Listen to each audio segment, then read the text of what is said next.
Assalamualaikum warahmatullahi wabarakatuh. Selamat pagi rekan Ipang Patil. Video kali ini saya akan membagikan tips kiat-kiat sukses ya beternak ikan lele ya. Ada beberapa faktor ya. Faktornya apa saja? Langsung saja kita simak khusus untuk pemula yang mau budidaya ikan lele. Yuk.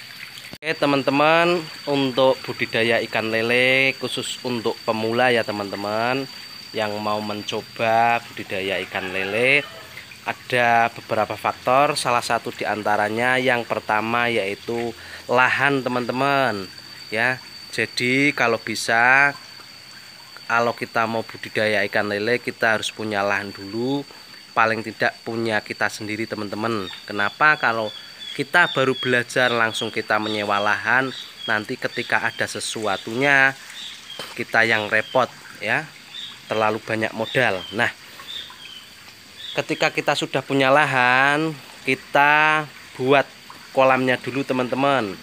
Kalau di belakang rumah seperti ini bisa menggunakan beton ataupun bisa menggunakan terpal ya. Kalau rumah kita di pinggir sawah, lebih bagus langsung di tanah karena lebih tahan terhadap penyakit ya teman-teman.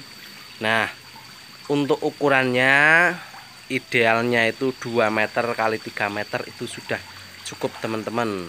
Nah, kita karena baru belajar jadi budidayanya jangan skala besar, cukup 1000 atau 2000 ekor lele dulu. Setelah kita mengetahui tata cara pembesaran ikan lele, kita tahu ilmunya, baru nanti kita kembangkan lagi. Itu faktor yang pertama. Faktor yang kedua, lahan kita harus dekat dengan sumber air teman-teman, karena lele itu adalah salah satu binatang yang hidup di air. Jadi sumber airnya harus ada. Salah satu diantaranya punya saya itu pakai Pamsimas dan juga pakai air sumur sendiri teman-teman. Di sini air melimpah. Alhamdulillah Pamsimasnya juga murah, per kubiknya hanya 1000 rupiah teman-teman. Jadi cocok sekali untuk budidaya ikan lele. Nah, ketika faktor 1 dan 2 tersebut sudah ada, baru kita ke faktor yang ketiga teman-teman. Faktor yang ketiga yaitu pemilihan bibit teman-teman ya, bibit pembesaran. Pemilihan bibit pembesaran, kalau kita tidak punya atau belum bisa membibit sendiri, kita bisa bermitra dengan teman-teman kita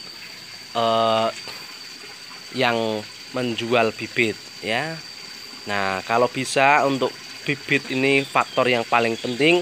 Jadi kita beli bibit yang benar-benar bagus ya, benar-benar bagus dari bentuk fisik ya maupun dari indukannya teman-teman. Jadi supaya nanti ikan lele kita akan cepat besar teman-teman. Faktor yang keempat ya teman-teman, faktor yang keempat jelas makanan teman-teman. Karena lele itu merupakan ikan yang makannya sangat lahap sekali, banyak sekali. Jadi untuk makanan ya,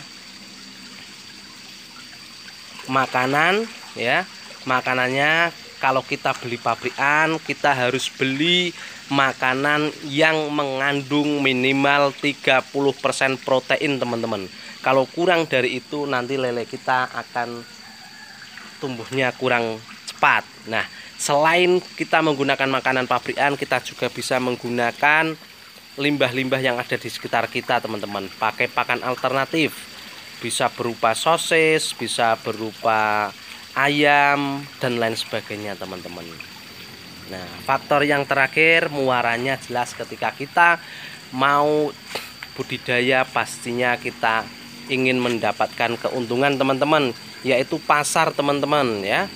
Nah, ketika kita budidayanya banyak ternyata pasar tidak mau mengambil hasil dari kita, itu juga repot. Makanya pasar harus kita tentukan dulu. Kalau di tempat saya alhamdulillah untuk pasar ikan lele itu banyak ya. Jadi berapapun jumlahnya pasti akan diterima teman-teman ya. Oke. Nah, apabila teman-teman itu bisa menjualnya langsung ke konsumen itu lebih bagus lagi ya teman-teman, karena pastinya harganya lebih mahal daripada kita ke pengepul. Tapi kalau partai besar kayaknya agak sulit teman-teman.